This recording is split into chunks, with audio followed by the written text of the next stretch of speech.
Hello, this is Erica with day 15 of our Write It series for Black History Month at blacksandperiodfilms.com, and today I want to talk about good things to eat as suggested by Rufus. Rufus Estes was essentially one of the first black celebrity chefs in the early 1900s. In 1911, he published his book, and this is the full name, Good Things to Eat as Suggested by Rufus, a collection of practical recipes for preparing meats, game, fowl, fish, puddings, pastries, etc. by Rufus Estes, formerly of the Pullman Company Private Car Service and present chef of the subsidiary companies of the United States Steel Corporations in Chicago. Born 1857 as a slave in Tennessee, during the Civil War, his mother got sick when his two brothers died in the Civil War fighting for the Union, and he made it his main life's goal to make sure that he took care of his mother. And so that's what led him to cooking, and ended up getting hired at the age 16 in Nashville by a restaurant keeper. So he worked there until he was 21 years old, and then in 1881 he got a position at 77 Clark Street in Chicago, and that was good for him because he was making $10 a week.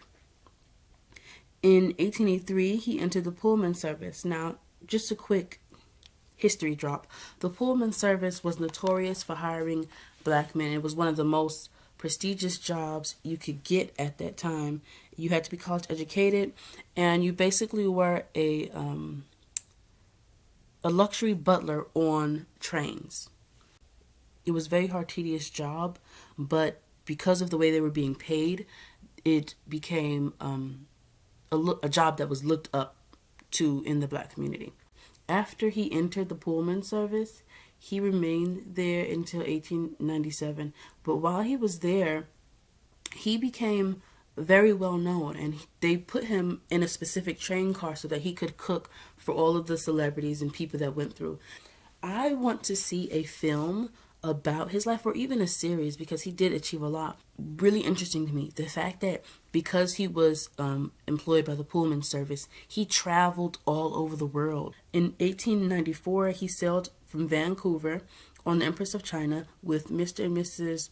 Nathan Baldwin for Japan. He was with them while they were visiting the Cherry Blossom Festival in Tokyo. So he was born as a slave in Tennessee and ended up all the way in Vancouver and Japan. If done right, his story would be an amazing journey. Eventually, he left the Pullman service, and he was given complete culinary control over a car by Mr. Arthur Stillwood. He worked there until 1907, and then a few years later, in 1911, he published his book. A film or a series about Rufus Estes would show him traveling all over the world and to multiple states within the United States as a Pullman porter. He was ambitious, he was a go-getter, he was very determined, and he was extremely talented. I would love a film about one of the first black celebrity chefs, Rufus Estes. Someone should write it.